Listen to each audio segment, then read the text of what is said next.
Hello, everybody. We're going to do our shared reading for today. Uh, Last week we finished chapter 1, didn't we, of The Worst Witch. Mildred and Maud have got their kittens, haven't they? And Mildred thinks that the teacher's about something to do with giving her a cat, which is definitely not as nice and sleek as everyone else's cat, have they? So we're going to start reading. Oh, sorry, I said chapter 1, but we finished chapter 2, haven't we? So we're going to start reading chapter 3 today. While I'm reading, here are a couple of questions to be thinking about. Okay, we've got 4 today, and most of them today are to do with the types of words that the author, Jill Murphy, uses. All right, so the first one is a find and copy. So you'll have to listen and copy. So find and copy the phrase in the text that tells you Miss Hardbroom said something in a mean way. So we're listening for a phrase which tells us that Miss Hardbroom says something in a mean way. Question 2 is find and copy the word in the text that tells you that Ethel said something in a mean way. So the first one, we're listening for Miss Hardbroom's phrase to tell you that she said something in a mean way. Second question, how do we know which word tells us that Ethel said something in a mean way? The third one is a find and copy as well. And this time, we want different words for said. So rather than using said and said and said, Jill Murphy uses different words. Why do you think the author uses these different words? That's a why do you think. So listen for the words.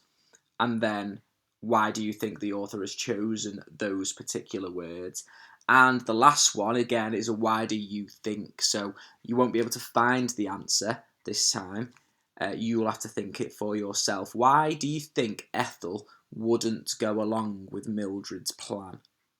So there are 4 questions for today. So while I'm reading, be thinking about them. Some people have been sending me their answers written down. If you want to write your answers down and send them to your Year 2 teacher, that's absolutely fine. But you don't have to. You can just listen and talk about them. Maybe talk about them with someone at home. Or if you're listening with somebody else, talk about the questions with them. All right.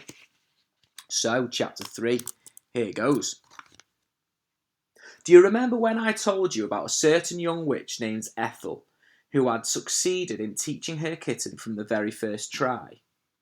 Ethel was one of those lucky people for whom everything goes right.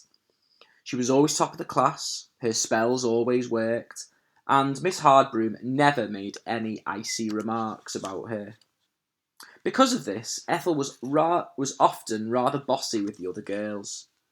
On this occasion, she had overheard the whole of Mildred's encounter with Miss Hardbroom and couldn't resist being nasty about it. I think Miss Cackle gave you that cat on purpose, Ethel sneered. You're both as bad as each other. Oh, be quiet, said Mildred, trying to keep her temper. Anyway, it's not a bad cat. It'll learn in time. Like you did, Ethel went on. Wasn't it last week that you crashed into the dustbins? Look, Ethel, Mildred said. You better be quiet, because if you don't, I shall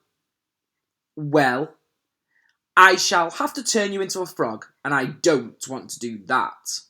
Ethel gave a shriek of laughter. That's really funny, she crowed. You don't even know the beginner's spells, let alone ones like that. Mildred blushed and looked very miserable.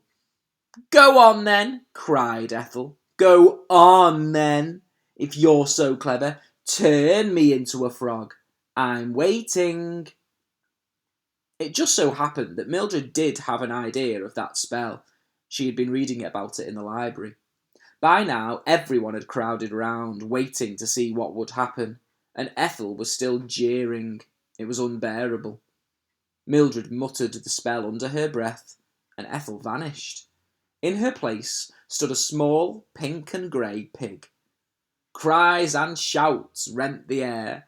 Oh no! That's taught it! You've done it now, Mildred! Mildred was horrified. Oh, Ethel, she said, I'm sorry, but you did ask for it. The pig looked furious. You beast, Mildred Hubble, it grunted. Change me back. At that moment, Miss Hardbroom suddenly appeared in the middle of the yard. Where is Ethel Hallow? She asked. Miss Bat would like to see her about extra chanting lessons. Her sharp gaze fell on the small pig which was grunting softly at her feet. What is this animal doing in the yard? She asked coldly. Everyone looked at Mildred. I let it in, Miss Hardbroom, Mildred said hesitantly. Well, you can just let it out again, please, said Miss Hardbroom. Oh, I can't do that, gasped the unhappy Mildred.